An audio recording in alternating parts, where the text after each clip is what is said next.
Hi everyone, welcome back to History Calling and to the third video in my series on the 6 wives of Henry VIII. Today we're looking at Queen Jane Seymour and asking, did she steal Henry from Anne Boleyn, and can we blame her for what happened to Anne? Stick around to hear whether Jane chased Henry, Henry chased Jane, or if they were as guilty as each other. You'll hear the scandalous report sent to Spain detailing what Henry was getting up to with his new mistress, and all about the physical altercation Anne supposedly had with her rival that left the Queen injured and bleeding. Stay to the end for a little teaser as to the direction next week's video on Anne of Cleves will take.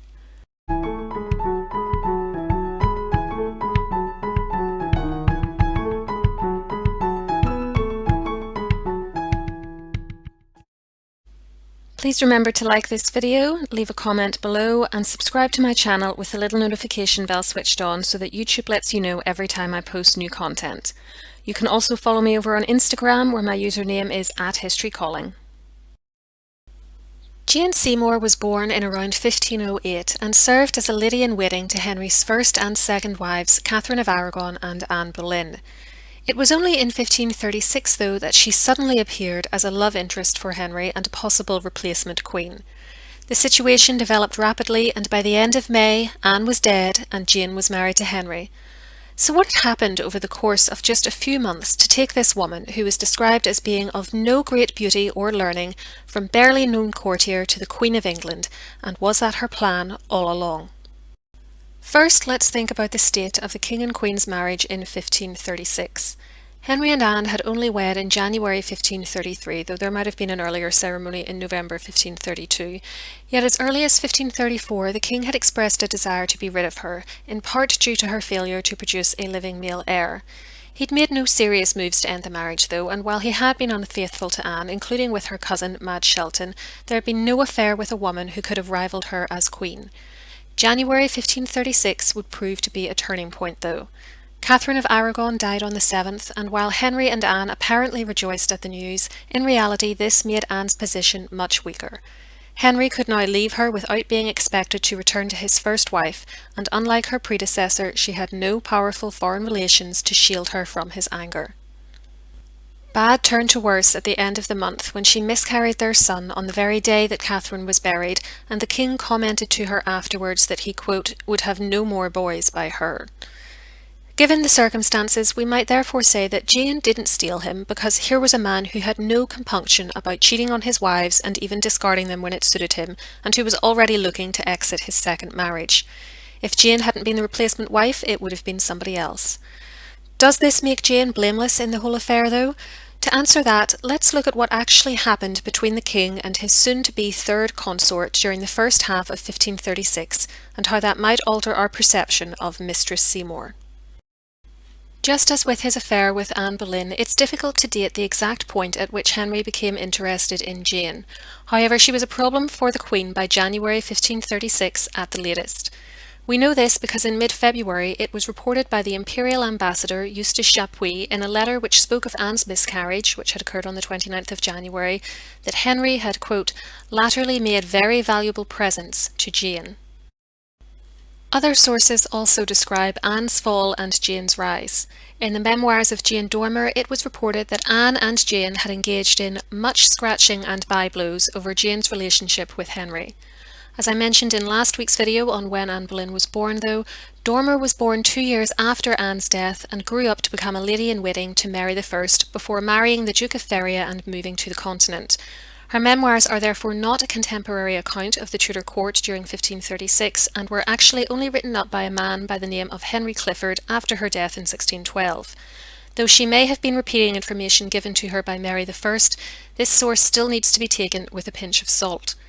So too does the story in Thomas Fuller's The History of the Worthies of England, published in 1662, the year after his death, that when Jane Seymour first came to court, Queen Anne Boleyn, espying a jewel pendant about her neck, snatched thereat, desirous to see, the other unwilling to show it, and casually hurt her hand with her own violence. This is the injury I mentioned at the beginning of the video. But it grieved her heart more when she perceived it the King's picture by himself bestowed upon her, who from this day forward dated her own declining and the other's ascending in her husband's affection.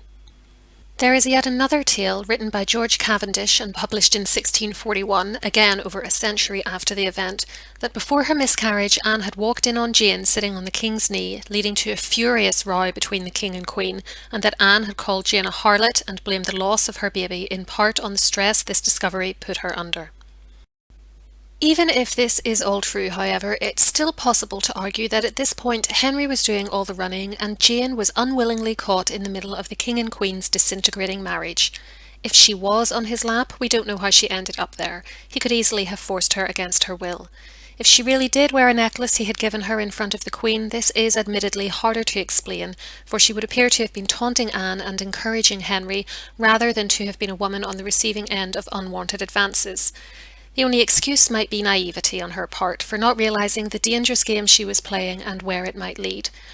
Ultimately, though, we can't be sure that any of these incidents even really occurred, or if they did, that they occurred in the way in which they were later reported.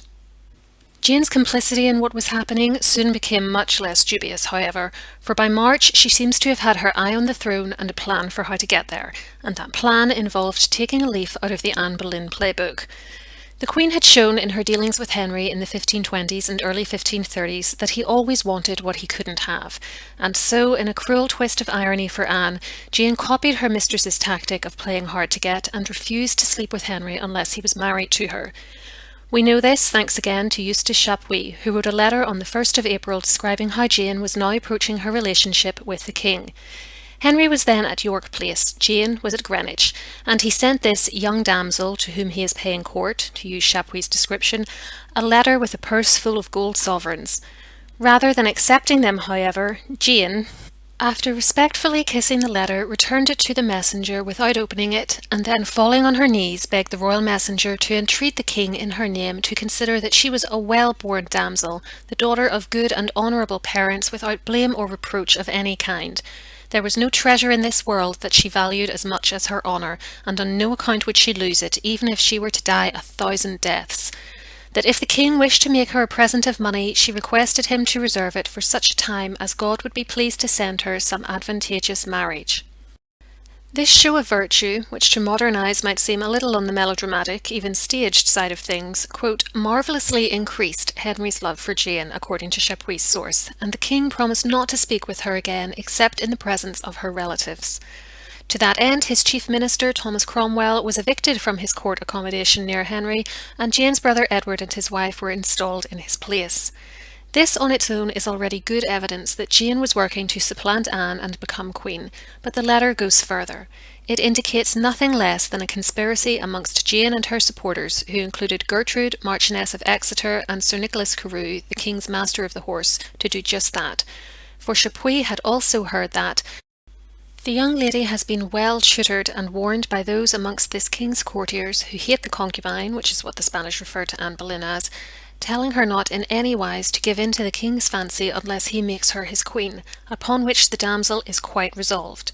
She has likewise been advised to tell the king frankly and without reserve how much his subjects abominate the marriage contracted with the concubine, and that not one considers it legitimate, and that this declaration ought to be made in the presence of witnesses of the titled nobility of this kingdom, who are to attest the truth of her statements should the king request them on their oath and fealty to do so. So there we have it. Jane was quite resolved to settle for no less than being queen, and it wasn't long before she got her wish. Anne was arrested on the 2nd of May on trumped-up charges of treason and adultery and executed at the Tower of London on the 19th. Jane and Henry were betrothed the following morning and married on the 30th. This all seems damning evidence against Jane's character and actions, but let's give her the benefit of the doubt for a moment and look at this from the other side. Perhaps she was being pushed into this by her family against her will. She couldn't have been coached without their knowledge and consent, and they had much to gain from her becoming queen. In an early sign of the favours which were to be showered upon the Seymours, her brother Edward was made a member of the Privy Council that spring, for instance. This was also centuries before women's rights. Jane would have been expected to be a loyal daughter and sister and do as she was told. Perhaps Henry was equally impossible to say no to. There seems little doubt that he initiated the relationship with her, and he was the one flirting with and giving gifts to a woman who was not his wife. Antonia Fraser argues that the episode with the purse and the letter may have been a genuine attempt by Jane to halt her dalliance with Henry, which then backfired by inflaming his desire for her even further. After all, Anne Boleyn's reputation had lain in ruins after it became public knowledge that she was trying to marry Henry. Would Jane have wanted to risk the same? By May, though, the die was cast, and she could do nothing but put up with the damage to her reputation caused by the manner in which her marriage with Henry was being accomplished. During that month he had to write to her that they were the target of a ballad which she was to pay no notice to if she saw it, and Chapuis reported on the day of their engagement, the 20th, that everybody begins already to murmur by suspicion, and several affirm that long before the death of the other there was some arrangement which sounds ill in the ears of the people. Anne was not widely liked, but her treatment was so bad that even she could arouse some sympathy amongst the people, who evidently doubted her guilt when they saw just how fast she was replaced.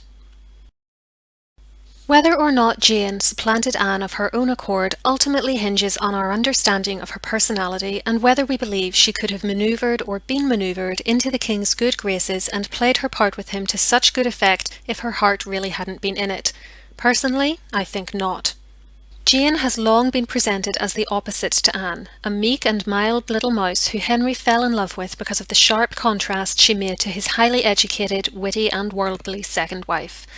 While I do think she was a very different personality to Anne and that Henry was at a point in his life where that appealed to him, I've never bought into this idea that she was a mere pawn of her family and of court politics.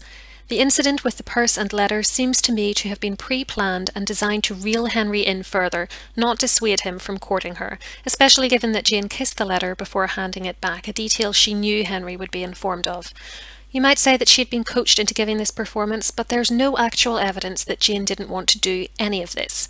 We can surmise that she was being forced, but beyond sending back the purse and the letter, we never hear of any resistance on her part to Henry's advances, or indeed to the training she was apparently receiving from the likes of Nicholas Carew. I think that this suggests a much steelier and less attractive personality than is usually ascribed to her, and that she was a willing participant in what was happening. How far can we blame her for Anne's death, though? For this, it's worth remembering that no English queen had ever been executed before, and Anne's fate was shocking in the extreme. Catherine of Aragon had been banished from court, and Jane may have assumed that something similar would happen to Anne. By the time she realised what was actually going to happen, it may well have been too late to do anything about it, and in any case, she may have been unable to change Henry's mind even if she tried, and we have no idea if she did.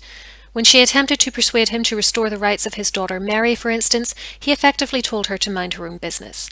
On the other hand, perhaps she did know what was coming and had no qualms about it. She was a supporter of the Catholic religion, and as we've just seen of Mary, she wasn't an evangelical like Anne, and there appears to have been no love lost between the two women, given Jane's flirtation with the Queen's husband, the possibility, if we believe Jane Dormer and Thomas Fuller, that they physically fought on occasion, and Jane's ultimate commitment to ousting her royal mistress. With Anne dead, Jane's children would be legitimate beyond a doubt, and she wouldn't have to live with the spectre of the former wife hanging over her as Anne had done while Catherine of Aragon lived.